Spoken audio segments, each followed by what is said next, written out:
اور اس زندگی سے پہلے ہم ہزاروں سال تک روح کی کیفیت میں رہے، پھر یہ دنیا کی زندگی ملی، پھر قبر کی زندگی، ہزاروں سال ہمیں قبر میں رہنا ہے، پھر حشر کا 50,000 سال کا دن ہے، پھر میزان عدل ہے، اور پھر اچھوں کو جنت اور بروں کو جہنم۔ یہ انسانی زندگی کے مراحل ہیں، لیکن انسان کا المیہ یہ ہے کہ انسانی زندگی کا وہ گھر جو سب سے مختصر گھر ہے، انسان نے اسی زندگی کو اپنا سب کچھ سمجھ لیا ہے۔ ہم اس زندگی کے لیے گھر چھوڑنا پڑے تو گھر چھوڑتے ہیں، شہر چھوڑنا پڑے تو شہر چھوڑ دیتے ہیں، وطن چھوڑنا پڑے تو وطن چھوڑ دیتے ہیں، والدین کو چھوڑ دیتے ہیں، اولاد کو چھوڑ دیتے ہیں کہ یہ زندگی اچھی ہو جائے۔ ڈاکٹر کہے کہ تمہارا جسم بیمار ہے، فلاں چیز چھوڑ دو، تو ہم وہ چھوڑ دیتے ہیں، حتیٰ کہ کھانا اور پینا بھی چھوڑ دیتے ہیں۔ لیکن میرے بھائیوں، اپنے دل پر ہاتھ رکھ کر بتاؤ کہ کبھی اللہ اور اس کے رسول کے لیے کچھ چھوڑا ہے؟ اللہ نے کہا کہ برے اعمال چھوڑ دو، تو ہم نے اللہ کے لیے کبھی برے اعمال چھوڑے ہیں؟ اس کے رسول کی محبت کی خاطر کچھ چھوڑا ہے؟ ارے فقط ایک آنکھ جانے کا خطرہ ہو تو ہم ڈاکٹر کے پاس ساری جمع پونجی دے دیتے ہیں، ڈاکٹر کو پیش کر دیتے ہیں، اور وہ رب کہ جس نے بغیر کچھ لیے آنکھ دی، ناک دیا، کان دیے، جسم و جاں دیے، گھر بار دیے، عزت و آبرو دی، جس نے مال و دولت دیا، کیا ہم نے اس رب کی بارگاہ میں کبھی کچھ پیش کیا ہے؟ اپنے دل پر ہاتھ رکھ کر بتائیے، کبھی رات نیند کو قربان کر کے کبھی اس رب کی بارگاہ میں کچھ سجدے پیش کیے ہیں؟ کبھی اس رب کی خاطر آنسو بہائے ہیں؟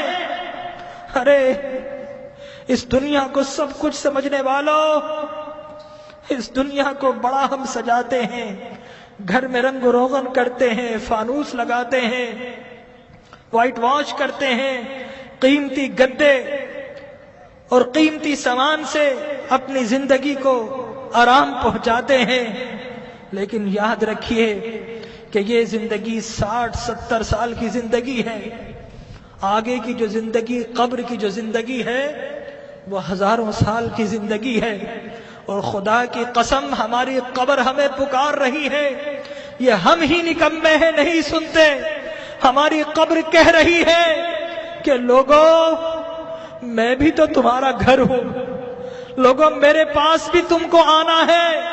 اے دنیا کے گھروں کو سجانے والوں، کبھی میری سجاوٹ کا بھی انتظام کیا ہے؟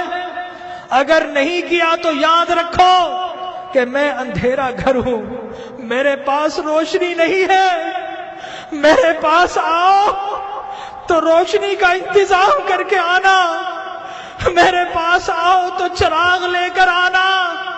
ارے میں تو لوگوں کی پسلیوں کو بھیج دیتی ہوں، میرے پاس تو ڈسنے والے سانپ اور بچھو ہیں، میرے پاس تو اندھیرے ہیں۔ ہماری قبر پکار رہی ہے کہ لوگوں میرے پاس تو سنگریزے ہیں، میرے پاس تو تعفن ہے، پیپ ہے، پس ہے، میرے پاس آؤ تو انتظام کر کے آنا، خالی ہاتھ آئے تو پھر بڑا پچھتاؤ گے، میرے پاس آؤ تو ایک اعمال کا دیا ہاتھ میں لے کر آنا۔ لیکن ہمارا المیہ یہ ہے کہ ہم قبر کی پکار سننے کو تیار نہیں ہیں۔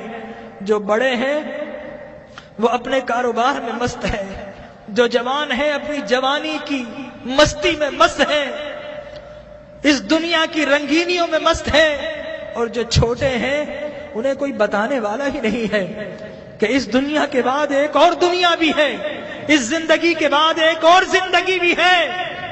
بتائیے، اگر آپ سے کوئی کہے کہ دیوار کے پیچھے کوئی گن لے کر کھڑا ہے تو آپ جائیں گے؟ اگر کوئی کہے آپ سے کہ اس جہاز میں مت بیٹھو، یہ کریش ہونے والا ہے، آپ کبھی نہیں بیٹھیں گے، الٹ ہو جائیں گے۔ تو وہ موت کہ جس کا کوئی انکار نہیں کر سکتا، کیا ہمیں اس موت کے لیے الٹ نہیں ہونا چاہیے؟ ہمارے نبی نے بتایا کہ لوگوں، جو کچھ میں جانتا ہوں اگر تمہیں معلوم ہو جائے تو تم ہنسنا چھوڑ دو، تم رونا شروع کر دو، ہنسنا چھوڑ دو۔ لوگوں، جو کچھ میں دیکھ رہا ہوں اگر تم دیکھ لو تو تم شہروں کو چھوڑ دو اور جنگلوں میں دوڑ پڑو۔ تو آج کی رات ہمیں اپنے رب کو منانا ہے۔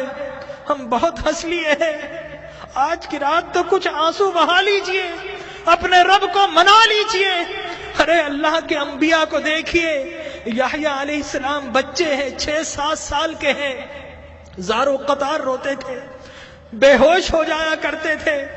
ایک روز اپنے گھر سے نکل گئے، غاروں میں چلے گئے، ماں باپ ڈھونڈ رہے ہیں، لوگوں سے پوچھتے ہیں 7-8 سال کا بچہ ہے، کسی نے دیکھا؟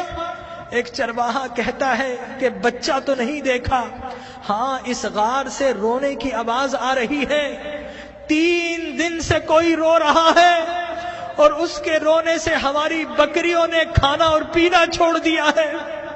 ماں باپ اندر جاتے ہیں، دیکھتے ہیں اللہ کے نبی یحییٰ رو رہے ہیں۔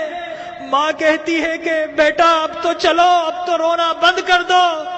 اللہ کے نبی یحییٰ فرماتے ہیں اماں، عذاب قبر سے بچنے کی ضمانت آپ دے دو اور رونا میں چھوڑ دیتا ہوں۔ اللہ اکبر۔ تو آج کی رات اپنے رب سے عذاب کی پناہ مانگنی ہے۔ حضرت ابراہیم بن ادھم ایک باتھ روم، ایک ٹوائلٹ میں جاتے ہیں، جانے کی کوشش کرتے ہیں، حمام کا مالک روک دیتا ہے، کہتا ہے پیسے دو۔ حضرت ابراہیم بن ادھم رونا شروع کر دیتے ہیں اور کہتے ہیں کہ یہ لیٹرین جو شیطان کی جگہ ہے، یہاں پر جب بغیر پیسے کے نہیں جا سکتا، تو ارے اللہ کی وہ جنت جو انبیاء اور اولیاء کے رہنے کی جگہ ہے، وہاں اعمال کے بغیر کیسے جاؤں گا؟ تو آج اعمال کا چراغ لے لیجئے۔ اللہ تبارک و تعالی ہماری حاضری کو قبول فرمائے۔ اپنی محرومیوں کو یاد کیجئے، اپنی بیماری